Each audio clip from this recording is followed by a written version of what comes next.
عرض کروں گا کہ جیسے کہ آپ حضرات کے ہاتھ میں آج پہنچا ہے یہ ایک ورق کہ فیڈرل شریعت کوڈ کی جو کل حیثیت سامنے آئی ہے وہ ہمارے سامنے کھل گئی. اس کو تو پہلے سے زیرو رکھا گیا تھا کہ اس کی کوئی شے بائنڈنگ ہو ہی نہ سکے. اس کے ججز جو ہے وہ نوٹیفیکیشن سے آتے تھے اور ڈی نوٹیفائی ہوئے تو گئے, کوئی ان کی حیثیت نہیں. کوئی اپیل اس کے خلاف ہو گئی تو آتے ہی اسٹے بھی ہو گیا. یہ تو میرے لیے بہت چشم کشا واقعات تھے, اور اس شخص کی نیت کے اوپر واقعہ یہ ہے کہ شرم آنے لگی ہے مجھے آپ کہ میں اس کے 2 مہینے بھی اس کی شورا میں کیوں بیٹھا اس کے ساتھ, جس کی نیت یہ تھی, جس نے جا کر امریکہ میں یہ کہا کہ تم یہ نہ دیکھا کرو کہ میں کہتا کیا ہوں, تم یہ دیکھو میں کر کیا رہا ہوں. یہ صورتحال مجھے شرم ہے اس پر, میں شرمسار ہوں کہ 2 مہینے بھی اس کی شورا میں جا کر کیوں بیٹھا ہوں. بہرحال میں نے دھوکہ کھایا تھا. لیکن اب یہ ہے کہ عوامی تحریک اگر پہلے یہ کام کرا لے, یہ اگر آپ نے پڑھ لیا ہوگا اس کے پیچھے جو یہ ترمیم کا ہم نے بل دیا ہے, یہ اس کے مصنف بیٹھے ہوئے ہیں, ہم نے باہمی مشورے سے مل کر اور اسماعیل قریشی صاحب کی مدد سے یہ بل بنایا ہے. کوئی اللہ کا بندہ لے کر شاید اسے کھڑا ہو جائے اور کچھ پتہ نہیں اس کے حوالے سے اللہ تعالیٰ کو تبدیلی لے آئے. فیڈرل شریعت کوڈ کی جو ہے پوزیشن مستحکم ہونی چاہیے. اس کے لیے ساری جو ہے وہاں پر جو ہے جو پروویژنز چینج کرنی ہوں گی, جو کانسٹیٹیوشن کے اندر الفاظ بدلنے ہوں گے وہ آنے چاہیے. اور اس سے بھی پہلے جو ہے قرارداد مقاصد جو ہے اس کے بارے میں طے کیا جائے, یہ پورے دستور پر حاوی ہوگی. ایک قرارداد مقاصد کافی ہے بشرطے کہ اس کے اوپر ساتھ لکھا ہو, یہ پورے دستور پر حاوی ہوگی. اسی طریقے سے دفعہ 227 کو قرارداد مقاصد کے ساتھ ایڈ کیا جائے. اور اس کے بعد کاؤنسل آف آئیڈیالوجی کونسی کی کوئی ضرورت باقی نہیں. یہ 2 ادارے پیرلل ہوں گے. شاید آپ کو یاد ہو چند سال پہلے ہم نے یہاں پر ایک سیمینار کیا تھا, جسٹس تنزیل الرحمان صاحب تشریف لائے تھے اس میں.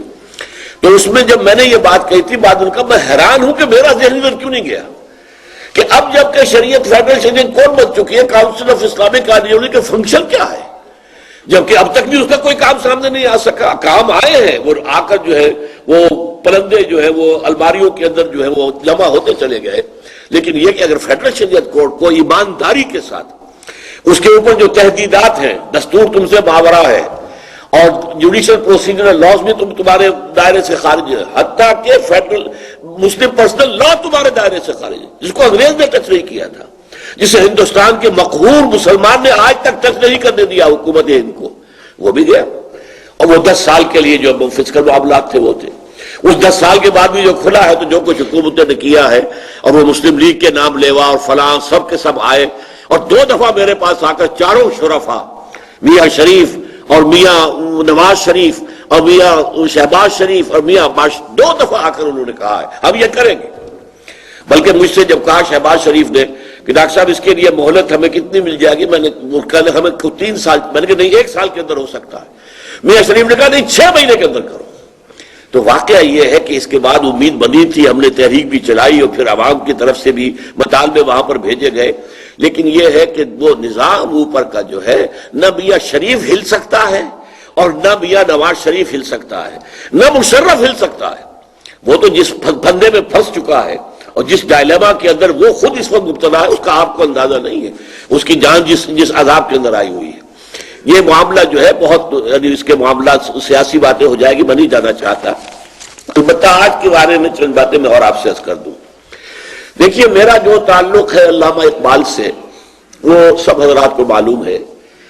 2 چیزوں کے بارے میں پورے اعتماد سے کہہ رہا ہوں کہ جس درجے انکشاف اس شخص پر ہوا تھا کسی پر نہیں ہوا, بڑے سے بڑے عالم پر نہیں ہوا میرے علم کی حد تک.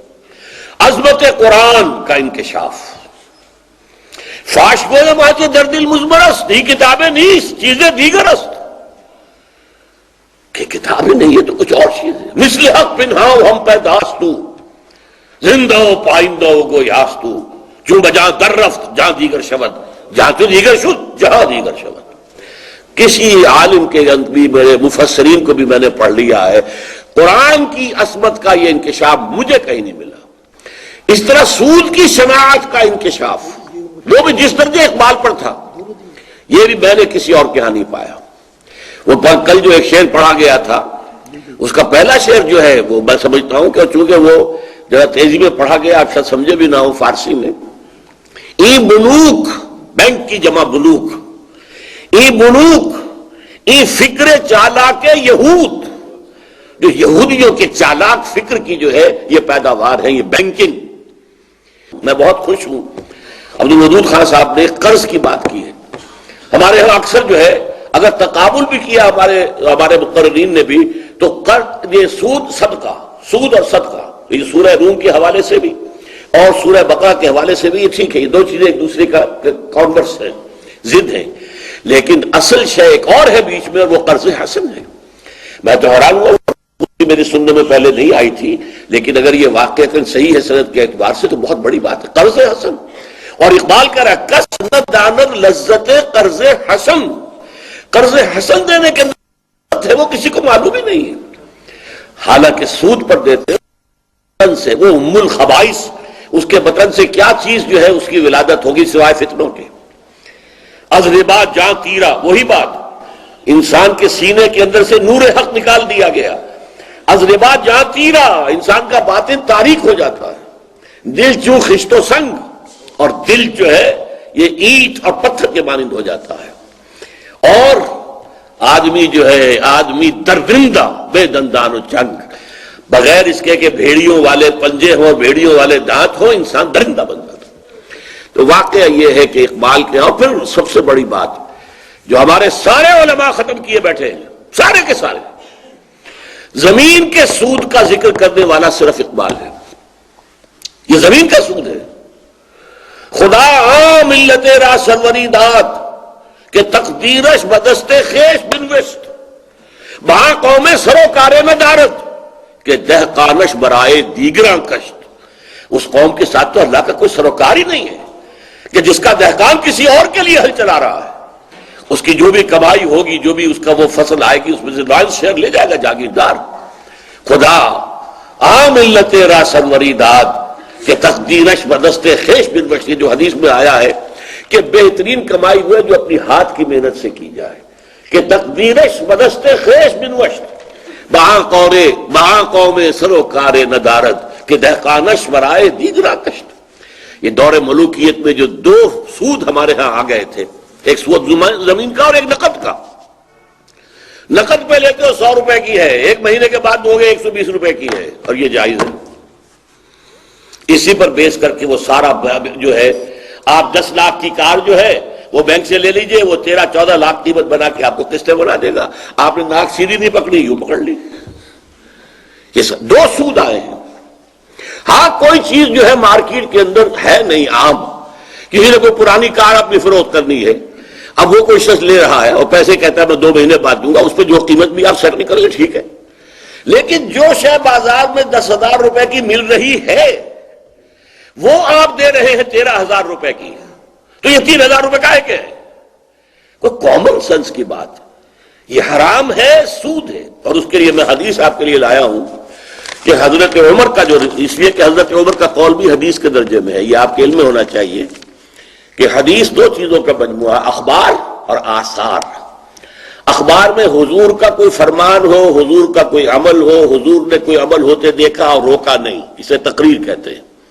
قول فعل اور تقریر رسول یہ خبر ہے، قول فعل اور تقریر صحابی یہ اثر ہے، اور یہ بھی حدیث میں ہے۔ عن سعید ابن مسیب عن عمر بن الخطاب رضی اللہ تعالی عنہ، حضرت سعید ابن مسیب فرماتے ہیں حضرت عمر بن الخطاب رضی اللہ تعالی عنہ سے، ان آخر ما نزلت آیت الربا، سب سے آخری آیت جو نازل ہوئی ہے وہ آیت الربا ہے۔ وَإِنَّ رسول اللہ صلی اللہ علیہ وسلم قبض وَلَمْ يُفَسِّرْهَا لَنَا، اور اس کے بعد جلد ہی حضور کا انتقال ہو گیا اور وہ اس کی پوری تفسیر ہمارے سامنے پوری تفصیل تشریح بیان نہیں کر سکے۔ اب اس کا نتیجہ کیا ہے؟ بجائے اس کے کہ ہیلے تلاش کر کے اور سود کے اندر گھسو، فَدَعُوا الرِّبَا وَالرِّيبَ، چھوڑ دو سود کو بھی، اور جس میں سود کی تھوڑی سی بھی کہیں آپ کو یہ صبح ہو جائے کہ اس میں سود شامل ہے، چھوڑ دو۔ یہ اصل میں یہی حدیث ذہن میں رکھی ہے جس کی وجہ سے مضارعت کے اندر ہمارے یہاں اختلاف رہے۔ بعض صحابہ مضارعت کرتے رہے، اس لیے کہ یہ آخری دور میں آ کر سود کا معاملہ، کیونکہ اس کو بھی ایک حدیث میں ربا کہا گیا، اربیتما قد اربیتما، تم نے ربا کا معاملہ کیا ہے۔ رد الارض الی اہلہا، ایک صاحب